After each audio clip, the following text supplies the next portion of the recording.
ঘটনাটা ইঞ্জিনিয়ার নকশাবন্দি কেবলার এক বন্ধুর ফ্রান্স সফর করার সময়কার। নামাজের প্রস্তুতির জন্য পানি নিয়ে হাত পা মুখ পরিষ্কারে বসে গেলাম। এই সময় আমি অনুভব করলাম একজন গভীর মনোযোগের সাথে আমাকে লক্ষ্য করছে। আমি অবশ্য সেই দিকে কোনো ভ্রুক্ষেপই করলাম না। আমি আমার মতো পাক পরিষ্কার হওয়ার কাজ করেই যাচ্ছি। আমার কাজ শেষ হওয়ার পর লোকটি আমার কাছে এসে জিজ্ঞাসা করলো, তুমি কে? আমি বললাম, আমি একজন মুসলমান। সে বলল, তুমি কোথা থেকে এসেছো?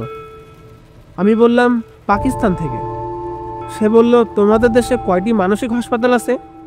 লোকটির এই ধরনের অপ্রাসঙ্গিক প্রশ্ন শুনে আমি অবাক হলাম। বললাম, 2-4টা হতে পারে। এইবার লোকটা জিজ্ঞাসা করলেন, তুমি এতক্ষণ কি করছিলে এবং প্রতিদিনই কি এরকম করো? আমি উত্তর দিলাম, হ্যাঁ, আমি একজন মুসলমান এবং প্রতিটি মুসলমানই দৈনিক 5 বার নামাজ পড়ার পূর্বে এই কাজটি করে। আর এতক্ষণ যা করলাম তার নাম ওযু। কৌতূহলী লোকটি শেষে বলেছিল, ওযুর একটা পর্যায়ে আপনি আপনার ঘাড়েও ঠান্ডা পানির স্পর্শ দিলেন। এইটা যদি আপনাদের ধর্মের নিয়ম হয়ে থাকে এবং সবাই যদি এই নিয়ম পালন করে, তাহলে আপনাদের দেশে পাগল ও মানসিক রোগীর অস্তিত্ব থাকারই কথা না।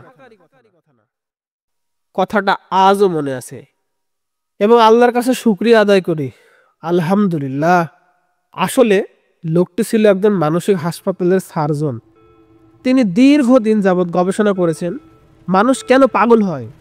দীর্ঘ গবেষণার পর এই বিষয়ে তার সিদ্ধান্ত হলো, মানুষের মস্তিষ্কই গোটা দেহকে নিয়ন্ত্রণ করে, আর মস্তিষ্ক সব সময় এক তরলের প্রবাহে ভাসমান থাকে। বিধায় আমরা হাঁটাচলা, দৌড়ঝাঁপ ইত্যাদি সবই করি, কিন্তু আমাদের মস্তিষ্কের কোনো ক্ষতিই হয় না।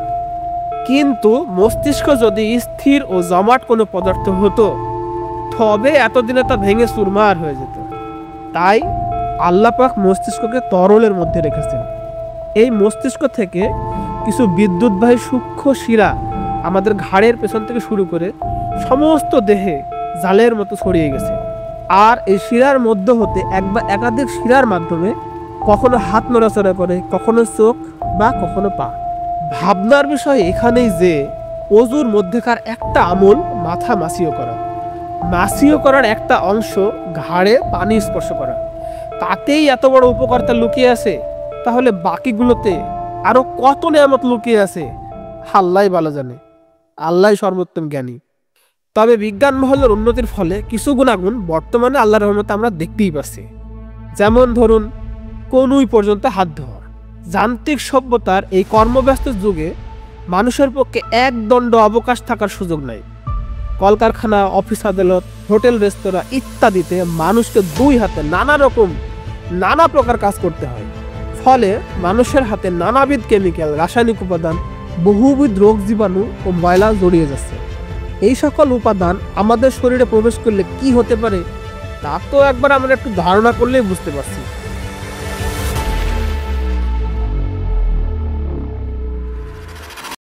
আবার নাকে পানি দেওয়া। আমরা যখন শ্বাস গ্রহণ করি তখন সেই বাতাসের সাথে অসংখ্য রোগ জীবাণু ও ধুলাবালি ভেসে বেড়ায়। সকাল থেকে সন্ধ্যা পর্যন্ত সারাক্ষণ নাক দ্বারা আমাদের দেহের মধ্যে যদি রোগ জীবাণু ঢুকতে থাকে, তাহলে আমাদের দেহ ভয়ানক রোগ ব্যাধিতে আক্রান্ত হতে পারে। সুতরাং শ্বাস গ্রহণের এই একমাত্র অঙ্গের সুস্থতা ও পরিচর্যার বিষয়টাকে কোনো অবস্থাতে অবহেলা করা উচিত না।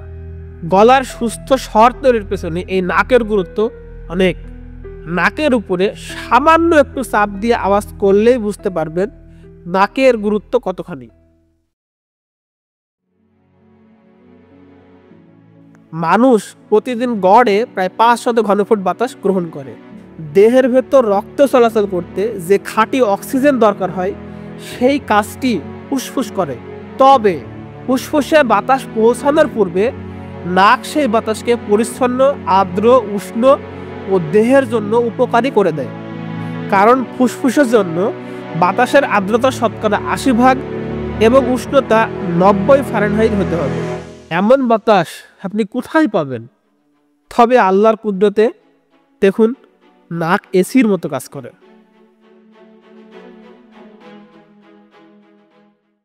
মুখমণ্ডল ধৌত করা।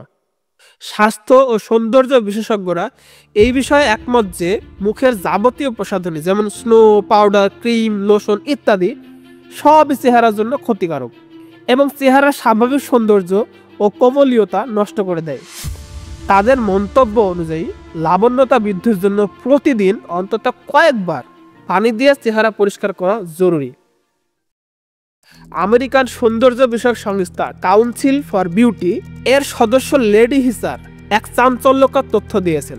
তিনি বলেন, মুসলিম মহিলাদের রূপচর্চা করার জন্য কোনো রকম কৃত্রিম প্রসাধনী ব্যবহার করার প্রয়োজন নাই, বরং তাদের ধর্মীয় নিয়ম অজু চেহারাকে রোগমুক্ত ও সৌন্দর্যমণ্ডিত রাখার জন্য যথেষ্ট।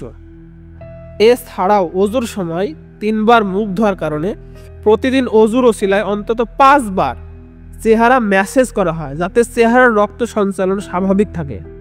চক্ষু বিশেষজ্ঞদের মতে চোখের আর্দ্রতার অভাবে অনেকেই অন্ধত্বের শিকার হয়।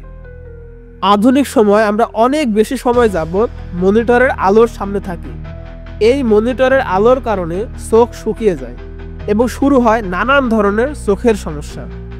অজুতে মুখ ধোয়ার সময় স্বাভাবিকভাবেই আমাদের চোখও ভিজে যায়, ফলে চোখ আর্দ্রতার অভাবজনিত ক্ষতির মধ্যে পড়ে না। প্রসঙ্গত আরও অনেক উপকারিতার কথা বলা যায়, তবে আজকে শেষ করছি। আর শেষ করার আগে বলতে চাই, এত উপকারিতার কথা জানার পরও যদি কেউ অজুর আমল না করেন তাহলে তার জন্য ইহকালেও দুর্ভোগ, পরকালেও আফসোস। আল্লাহ হাফিজ।